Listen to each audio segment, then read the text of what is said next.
Reagan Robertson here with Productive Dentist Academy. Get ready to join your favorite podcast hosts, Dr. Bruce B. Baird, Victoria Peterson, Dr. Chad Johnson, and myself, Reagan Robertson, at the nation's #1 dental business course that guarantees practice growth. That's right, full immersion CE, so you can consistently produce more and align your team for results without compromising excellent patient care. Registration is now open. The tuition cost is $2,195, which is ridiculous because it's regularly $5,528. Hop on over right now to www.productivedentist.com/workshop to grab your registration today. Again, that is www.productivedentist.com/workshop. If you cannot wait and you have to have it right now, email Brent, B-R-E-N-T, at productivedentist.com. That's Brent, B-R-E-N-T, at productivedentist.com, and we will save you a seat. I look forward to seeing you there. Welcome back to Everyday Practices Dental Podcast. Before we jump into today's episode, I have a question for you. Did you have a chance to look at your marketing material like I challenged you at the end of our last episode? What did you think? Is your message telling a compelling story to attract patients who desire your care, or do you think you're maybe being seen as a commodity? We know that attracting the right patients is only half the battle, and once they're in your practice, you must deliver on your promise to give them an exceptional experience. And no detail in that patient experience is too small.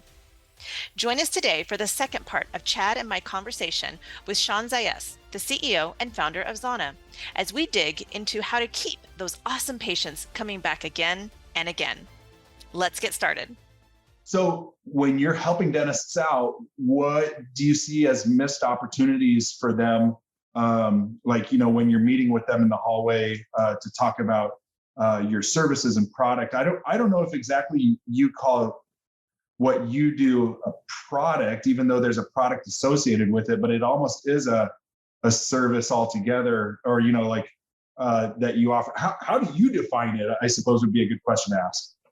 Yeah, I mean, ultimately, Zana is the company name, but the brand that the patients would interact with is Care Beyond the Chair, and we refer to it as a care program.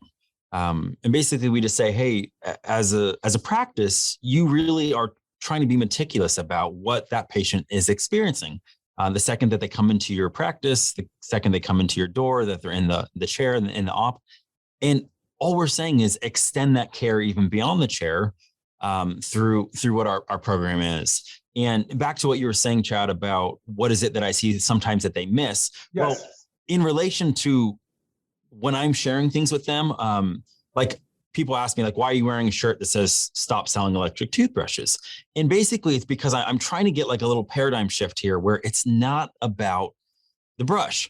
Oral-B and Sonicare are great products, great brushes. There's clinical studies on them, and they've done such a great job marketing that the professionals choose our brush. And that if you have that brush too in your practice, it's going to make consumers view you as a professional. Well, Costco has it, and so does Amazon, and so does every retailer, because at the end of the day, that's the real partnership is they're partnered with those companies, and the economics of it make it that way. They're great companies. Sure.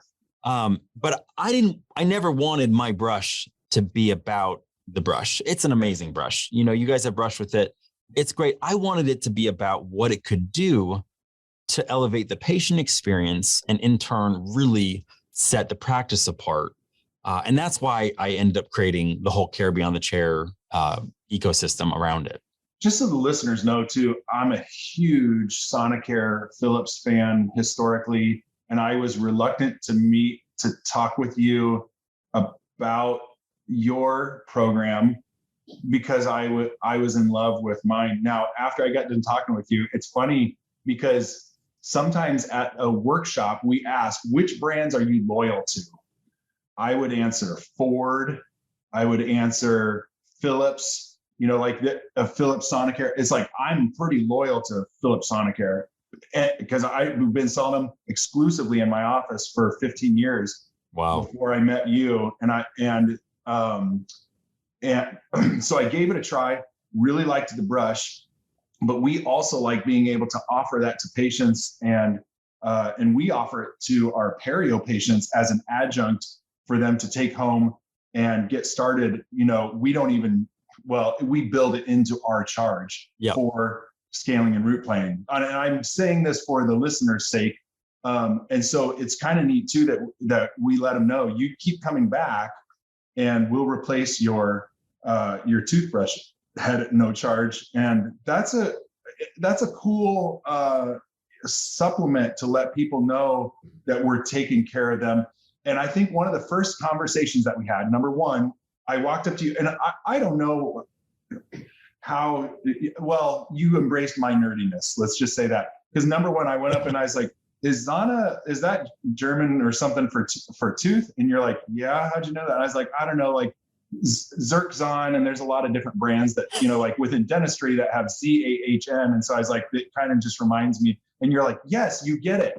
And then the next thing I said was that Care Beyond the Chair, that the lettering looks like Care Bears. And Chad, your memory is impeccable. yeah, but do you remember, like, that was on purpose, wasn't it? That you used the font of Care Bears, and I think there's a childlike trust nature to people seeing that. And Reagan, you have to be like nerding out over some of that. Isn't it interesting? Have you seen the Care Beyond the Chair? Did you ever put that together? So I didn't put Care Bear together with there it. Is. Oh my gosh. Although I was a Do you see it now? yes, I see it now. And I was a huge Care Bear fan. And this is a fan-freaking-tastic marketing technique. Car companies will do it often. So especially with high-end luxury cars, Corvette is famous for it. They will pull colors from their target demographics childhood. So say the 57 Chevy, for example, had this certain particular red to it, and they will pull it through in an anniversary Corvette model because they know their target demographic is going to recognize, even subconsciously, that color to happy childhood memories. You want to connect with your demographics, happy childhood memories. Care Bear is perfect for it. God, you blow my mind with that. I didn't even know that you noticed that, Chad, but that's really cool, Shawn, that you did that. The other thing that blows my mind with this is, think about when you give someone a disposable toothbrush. So it's nice to get a gift and you think, okay, well, when this runs out, right? It's worse than nice. It's expected. It's so they might be blind to it.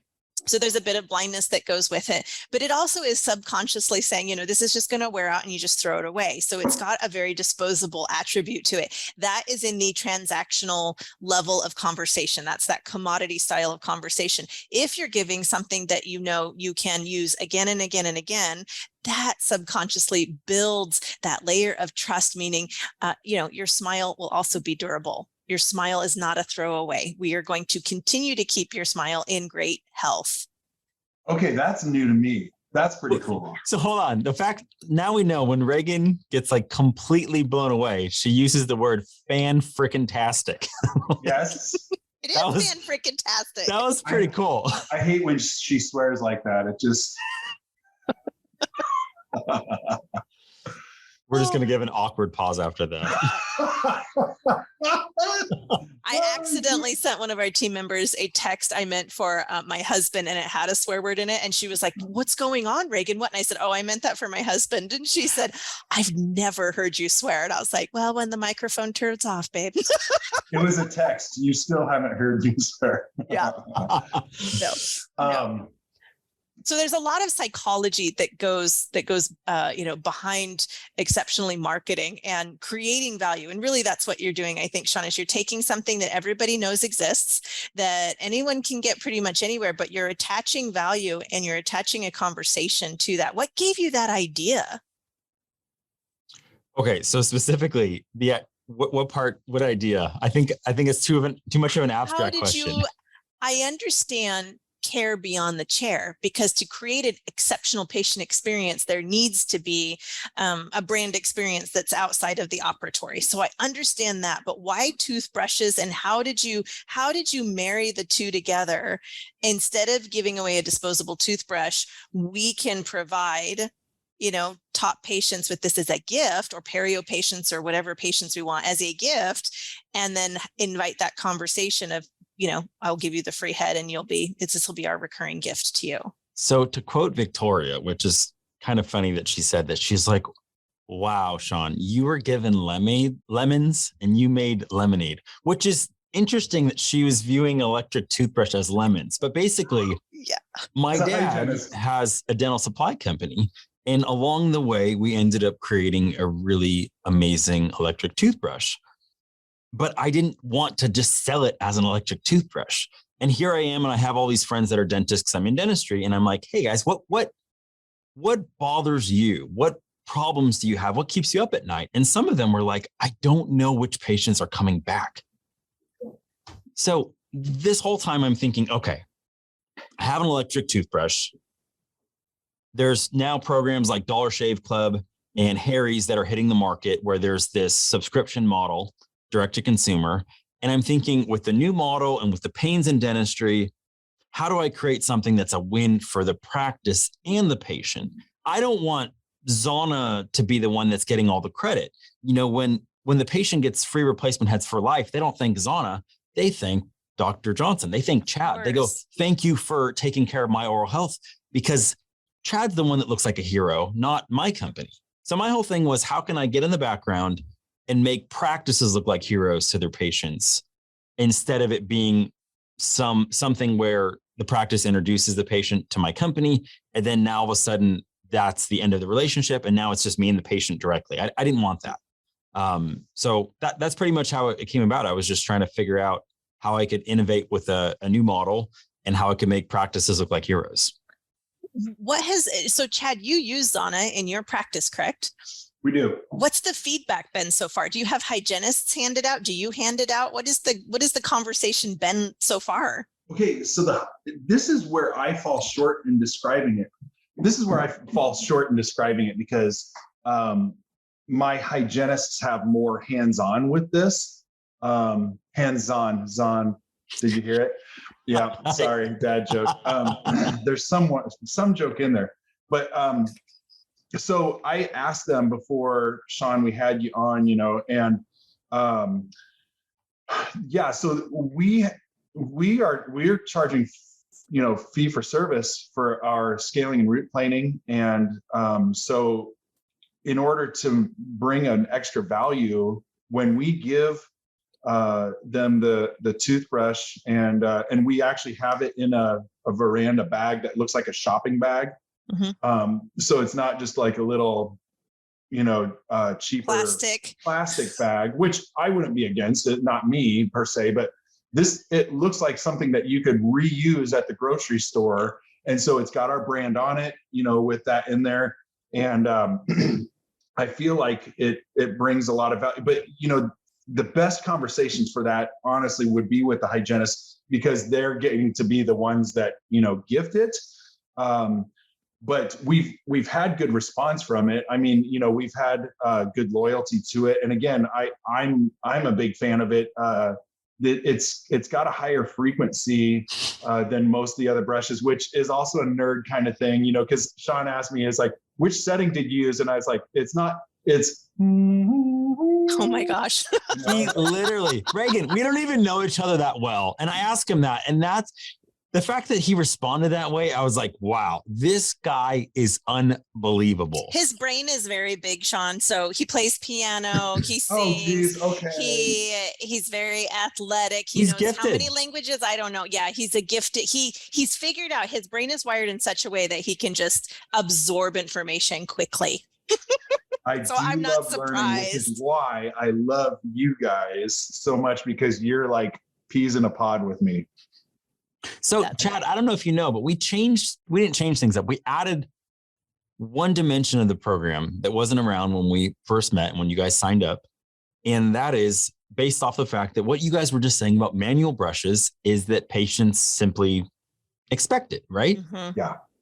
So I'm thinking, how is it that I can create this patient experience that is the most unexpected? Mm-hmm. So like pioneers like Chad, like originally we didn't have it set up in our program where it's like, incorporate it into perio with SRP. It was just forward thinking dentists like Chad that are like, oh, this is what I'm going to do. And I'm like, that's a great idea. So taking it a step further, what we do now is we found a way to actually put the patient name on the brush as well. So what practices are you did? Yeah. So what practices are doing is a patient completes treatment or at whatever point, and they just signal to us, this is a patient we want to gift a brush to. Now, I don't know about you guys, but I love receiving packages in the mail. And like 99.9% of them, I know I'm getting them because I've ordered them, right? Like Amazon's coming and I'm still excited to open the box. Well, now this patient opens a box from their dental practice and they're not expecting that. So that's one unexpected. They open up the box. It's this beautiful box again that, the product that looks great, unexpected. They open it up and on the insert, it speaks directly to them from that practice, telling them that they're not just a patient, but their family. Another thing unexpected. And then they remove that insert and they don't just see the practice logo there, but they see their own name on the brush. Like patients remark in a good context on what is remarkable. And this was just us saying, hey, if you want to give your patients the best. Now imagine, could you take a patient that's indifferent and make them care because of this? I don't think so. But imagine a patient that already likes you guys, already likes the practice. Maybe there's a patient that already has this fire. They're already telling their friends about your practice. And then they received a gift in the mail. It just lights a fire under those that are already predisposed to like you. And now all of a sudden, imagine the organic referrals you're going to get because you're just increasing that intensity. You're equipping people that are going to share with an easy story to share about your practice. Right. When we mentioned that branding is tangible and intangible. So the name, the experience, getting that completely unexpected moment with your name on the brush itself, which is huge. I mean, go Google Starbucks case studies on personalization, Coca-Cola on personalization, when they started putting these, names on the soda cans and how popular that was. Remember that? Yeah. What I didn't think about before, but I can easily think of now, is the internal influence and the intangible, that effect that has on your team, Chad, as well. So for example, my last dental visit, I love my dentist and I love his team very much. They said at the end of my appointment, so like, did you want the toothbrush and the floss? Did you want that anyway? That was the tone. And I was like, yes, I do. Of course I do. Like, duh. And I just remember thinking, she's not excited about it either. Like, she's not excited about it. I think she's probably blind to it. Dental teams are blind to it. But what does it say from an owner's perspective? We're going to do this for a patient. And now I'm going to make it fun for you, like Chad, delegating that to the hygienist and having them have that conversation and getting them to present with something that's unexpected. That actually takes the hero from you to the team to deliver that. So you're infusing an intangible brand asset in that as well by sharing the unexpected moment with your team and getting them excited about it again. Mm-hmm. Okay, so here's some trivia. Let's see. Which self-help author, chapter 4 or 5 of their book, said that the sweetest word to a person is their own name? Oh, it's not good to great. I read it, so I know I have it. Oh, come on. Is it giftology? Is it reciprocity? Is it? I don't know what it is. It goes way back further. It's Dale Carnegie. How to Win Friends and Influence. Yes. And it's just this, no sound is sweeter to someone's ears than their own name. And it's just like, I was thinking, like, what would that word be? Would it be love? Would it be please? Would it be yes? And then all of a sudden just drop that. It's their own name. And I'm like, wow, that's so true. And that's why the case studies with Starbucks and Coca-Cola, that's why the personalization works. Because if you have a great brush and you have another great brush that's gifted to you and all things are pretty much equal, except one has your name on it, chances are you're going to use that one. You're definitely going to use that one. It has to be a pattern interrupt. I wonder where in your brain, when you hear your name specifically, something must light up. I'll tell you, growing up, I never heard anybody else named Reagan. Never. Other than President Reagan, there were no Reagans around me at all. And now it has become quite a popular name. So when I'm out in public, I hear Reagan every time I do because I never heard it. Yes, I immediately snap. I'm like, me? No, it's not. And it's not me. So there's got to be something there to that. There's a science behind it. It's got to trigger something. The sweetest part is the nice emotional way to say it, but neurologically, there's got to be something going on there. And it's brilliant that you've brought that into this experience. Well, thank you. And Chad, thank you for the curveball of honoring me. I appreciate that. I didn't get to say thank you for that. Well, yeah, you bet. Well deserved, man. Well, that's a natural wrap. We've had too good of a discussion. We're going to have to just cut this down because this is just, no. We're going to have Shawn back. That's what 2 episodes. Yeah, no. Yes. But Shawn, thank you very much for coming on and bringing good content from a different angle. I think it's always cool. It's always difficult when we're talking authenticity because at that point it puts people's authenticity feelers up. And I hope the audience today could sense the authenticity of you as we're talking about authenticity. And I'm not trying to purposely overuse the word, but my intention is to say, like as people start to think about it and then they go, well, I don't even know if this guy's authentic, because we're so jaded about being sold. But the derivative of authenticity was saturated today, and way to bring it. Reagan, likewise, thank you. Absolutely. This has been fantastic. And when I see you, Shawn, at the next productivity workshop, we will bring our podcasting equipment and we can follow up with our conversation. There's a lot of gold there. Oh boy. The guys are putting up their guns, listeners, just so everybody knows.